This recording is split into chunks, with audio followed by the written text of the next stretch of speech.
Sí, decía en la Unión Industrial, donde los empresarios veían con buenos ojos la reducción de impuestos, la baja de impuestos, pero que hablando más en fino con alguno de ellos, les preguntaba cómo había, no esta pregunta que uno a veces hace abierta a los interlocutores, que es cómo lo viste al ministro, ¿no? Cómo lo viste a Caputo, qué sensación te dio, etcétera.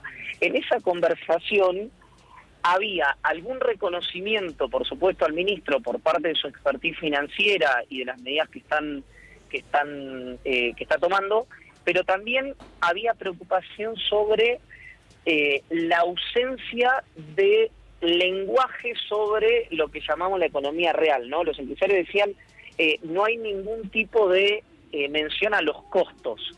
Y entonces ahí hay una cuestión que seguramente tenga aceptación mayoritaria sobre que las correcciones macroeconómicas tienen que hacerse, y sin correcciones macroeconómicas no puedes hacer política sectorial, pero también es cierto que en la transición en la que se resuelve, vamos al mejor escenario, en la transición en la que el gobierno resuelve la macroeconomía, hay un montón de cuestiones de orden micro que por lo menos hasta el momento aparecen ausentes en el lenguaje del oficialismo. Hoy me parece que lo central, indiscutiblemente, va a tener que ver con la reunión que va a tener Milei con los gobernadores.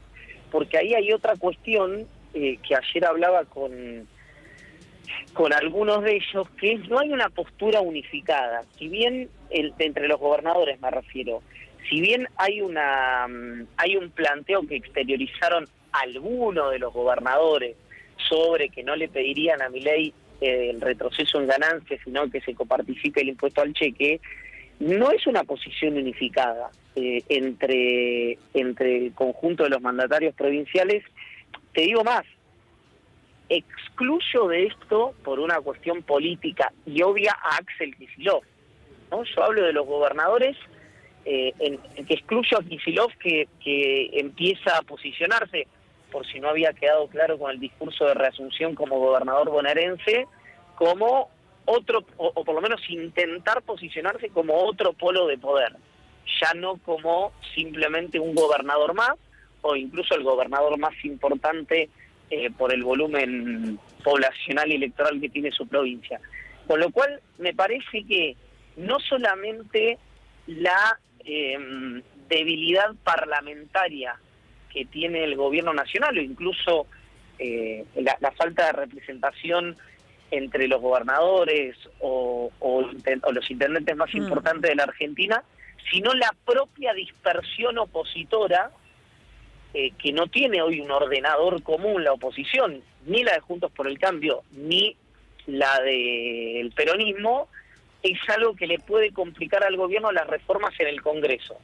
Y yo escuchaba, y con esto cierre, perdón Lula, extensión, pero escuchaba también que hablaban sobre el proceso judicial que puede enfrentar el decreto que prepara el gobierno. Nosotros contamos en su momento, desmentido por el oficialismo, pero yo, si me permiten, voy a revalidar esta información, que había un pasaje de aquella cadena, o en realidad de aquel anuncio que hizo el ministro Caputo, que tenía que ver con las tarifas, que había sido más explícito o había sido más puntilloso en el anuncio, y que Rodolfo Barra, en una conversación con el Fuero Contencioso Administrativo, había dicho, ojo, porque este anuncio podría no pasar la validación del fuero de la gobernabilidad, como le dice nuestro colega Gabriel Morín. Bueno, yo me imagino que no solo en el laboral, sino también en contencioso, un poco estuvo anunciado ayer por Horacio Rosati en el programa de Carlos Pagni, cuando habló del tema tarifario, puede haber una traba en los anuncios que prepara el Poder Ejecutivo Nacional. Iván, acerca por supuesto de estos anuncios y de estas negociaciones, ¿cuál es la proyección? Recién mencionabas la oposición, una oposición que todavía está reconfigurándose, o al menos esa es la sensación. De hecho, entre quiebres, encuentros y desencuentros, de cuál va a ser la postura a tomar. ¿Quiénes se erigen como los líderes de esa oposición de los diferentes partidos?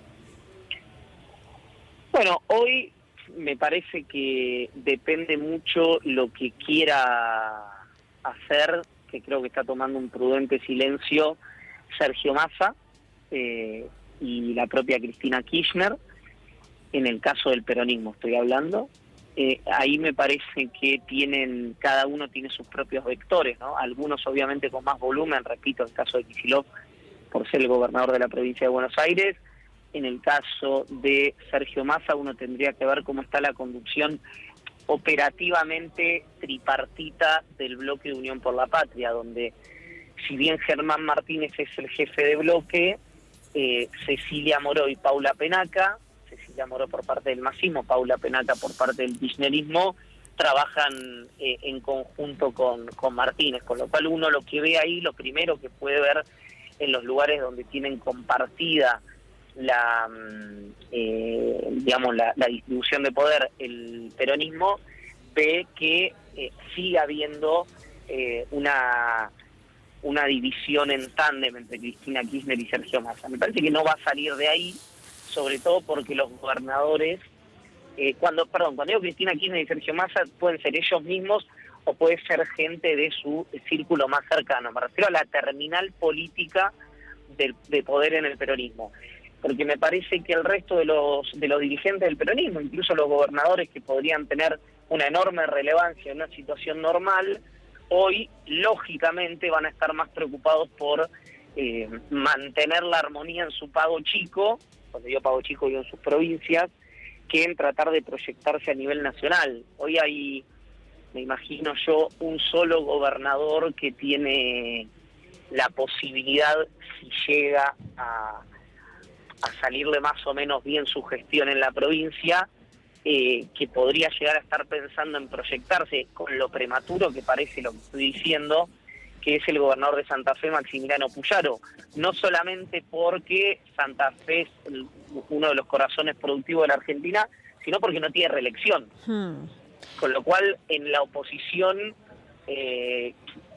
una figura nueva podría ser esa. Y, repito, no porque tenga más habilidad Puyaro que Yarlora, que Frigerio, que Orrego, que Pollo, que cualquier gobernador, sino porque no tiene reelección. Es decir, después de este mandato le queda su proyección nacional o el llano, y bueno, obviamente el caso de Axel Kicillof, como te digo, en la provincia de Buenos Aires, que recorre la misma situación, ¿no? Que tampoco está transitando su último mandato como gobernador bonaerense. Bien, Iván, te agradecemos este contacto con Turno Mañana. Vamos a seguir porque hoy será una jornada clave e importantísima en esta reunión con los gobernadores que mantendrá Javier Milei. Un beso grande. A la orden.